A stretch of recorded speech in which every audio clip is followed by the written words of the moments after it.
that say it's okay to be white at his store. And if he shows up, or if one of the mods could put the link to that, I would be indebted to you for that. The link to his store, his wares that he makes available. Some things, I believe, he has some things that say it's okay to be white. Use the "it's okay to be white." The question was, why is "no white guilt" as a slogan better than "it's okay to be white"? So "it's okay to be white" is great. It's better than okay. But "no white guilt" is infinitely better. Use both. There's no reason why you can't use both. Here's the reason why "no white guilt" is better to use on your leaflets, or when you're posting somewhere, or you're going to make your own stickers that one of our heroes here in Wisconsin has found all over the city. Really gets around whoever that is putting those stickers up.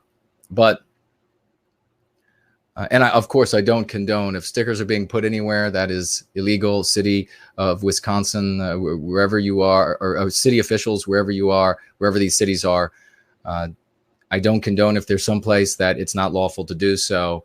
But if we have folks who are finding these stickers about and they take pictures on their way to and from work or fun or whatever it might be, then we're going to show those. It's a great sign that things are happening in the world for the benefit and service of white well-being. So the reason why "it's okay to be white" is not as good as "no white guilt" as a slogan is that when you say "it's okay to be white," in your mind, it means that it's okay to be white. But to an anti-white, they are able to make an easy retort. Now, if it's a intelligent anti-white, they will come back at you with, "Of course it's okay to be white. It's just not okay to be fill in the blank with the anti-white slur." And then they'll say, "That's what you really mean." So you'll see on these news reports, you'll see even high school children. I saw when the first "it's okay to be white" went up at those, at least the one that really went national at I think it was a school in Maryland, perhaps. And it was even a high school student that was able to defeat the slogan by simply saying they don't actually mean, when they say "it's okay to be white," what they actually mean is fill in the anti-white slur. Now, they're able to do that because you are making a statement that is not asking them to legitimize, or not demanding of them to legitimize what they want to do to you. So they're able to just say, stay up on that white horse and leer down at you as the villain in the anti-white narrative, that, villain, you were just lying. That's not what you actually mean. What you actually mean is anti-white slur, and I'm able to slay you as this terrible villain in the anti-white narrative. Now, when you say "no white guilt," they want you to feel guilt. They need you to be shamed. That is how they control you. That is how they inflict that harm on you. So when you say "no white guilt," they are forced to climb down off of that beautiful white horse and be the bad guy in our story. They then have to justify why you should feel guilt. So you just go ahead and run through the scenarios in your mind. And if you're at least of moderate intelligence, you'll be able to see that for everything they could possibly say as a contradiction, or to turn back the statement that you are making, a countervailing statement, anyone that they could possibly make, is one in which they are legitimizing the infliction of harm on us. That is infinitely better. It's light years better than allowing them to stay on the great white horse as the hero in the story.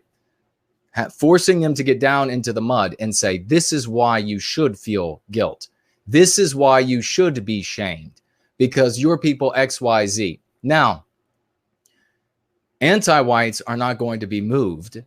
They're not going to say, "Oh, you got me, and I'm had now, and I'm not going to continue to press this issue.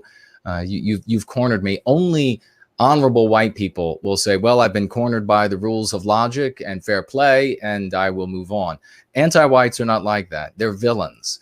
And so they will continue to hold their position, but their opinion and position and decision is immaterial for us. What matters for us are the broad, sweeping millions of our brothers and sisters out there with normal sensibilities that when they hear, "No, you should feel guilt," are going to be very upset with those answers from the anti-whites. So it's okay to be white. Marvelous saying, marvelous statement. Use it in memes, put it on banners or whatever you want to do, on leaflets. But just remember, also put no white guilt out there, because no white guilt is going to be the kind of thing that if you watched the news reports when we saw, and we didn't see this with it's okay to be white or any other slogans, a future missing for, and all of these other things, these slogans that have come out of the white positive sphere in the past that have always been considered just preeminent in their power. We've never seen citizens on the street choke on their words for trying to find a way to say that white people should feel guilt without actually saying white people should feel guilt. Just like we saw in the news report. We never saw news reporters behave the way that they behaved, reporting on no white guilt leaflets. We've never seen that in the past, having such a hard time articulating how it's evil for white people not wanting to feel white guilt. Think about it, and if you're of at least average intelligence, it'll suddenly dawn on you like that comical or proverbial light bulb above your head. The epiphany will land and you'll say, oh my God, that really is extremely powerful. I'm going to use that more often. So I endorse both, though. So just so I'm clear on that. Let me see